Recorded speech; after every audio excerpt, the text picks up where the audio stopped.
నేడు కొడంగల్కి రేవంత్ పర్యటన సీఎం అయ్యాక తొలిసారి సొంత నియోజకవర్గానికి 4369 కోట్లతోటి వెళ్తున్నారంట. నేడు కొడంగల్లో సీఎం రేవంత్ పర్యటన చిరకాల స్వప్నం 4369 కోట్లతో పలు అభివృద్ధి పనులకు శంకుస్థాపన. కొడంగల్ ఎత్తిపోతలు, మెడికల్ ఇంజనీరింగ్ డిగ్రీ కాలేజీలకు శ్రీకారం. గతంలో టీఆర్ఎస్ సర్కారు అధికారంలో ఉన్నప్పుడు సిరిసిల్ల, గజ్వేలు, సిద్దిపేట అనేటువంటి ఆరోపణలు చేసినప్పుడు అప్పుడు కేటీఆర్ లేదంటే కేసీఆర్, హరీష్ రావు వాళ్ళ 3 నియోజకవర్గాలకే ఎక్కువ డబ్బులు వెళ్తున్నాయనేటువంటి విమర్శలు చేసిన వాళ్ళు ఇప్పుడు కొడంగల్కు మాత్రమే వేల కోట్ల రూపాయలు వెళ్తే అదే వ్యతిరేకత లేదంటే అదే విమర్శను మోయాల్సినటువంటి పరిస్థితి మాత్రం ఖచ్చితంగా వస్తుంది.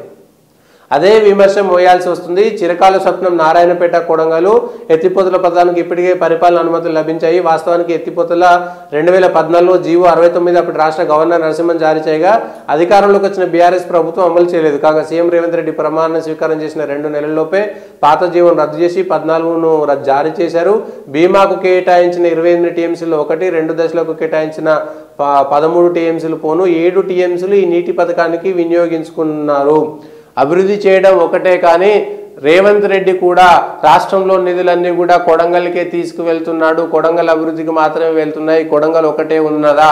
రాష్ట్రంలో ఉన్నటువంటి మిగిలిన ఏదైతే వెనకబడినటువంటి ఉన్నాయో మహబూబ్ నగర్, పాత పాలమూరు జిల్లాలో ఉన్నట్టు వెనుకబడినటువంటి ప్రాంతాలలోనే ఒక వివక్ష చూపిస్తున్నారనేటువంటి భావన ప్రజల్లో కలిగేటువంటి అవకాశం మాత్రం కనబడుతున్నది.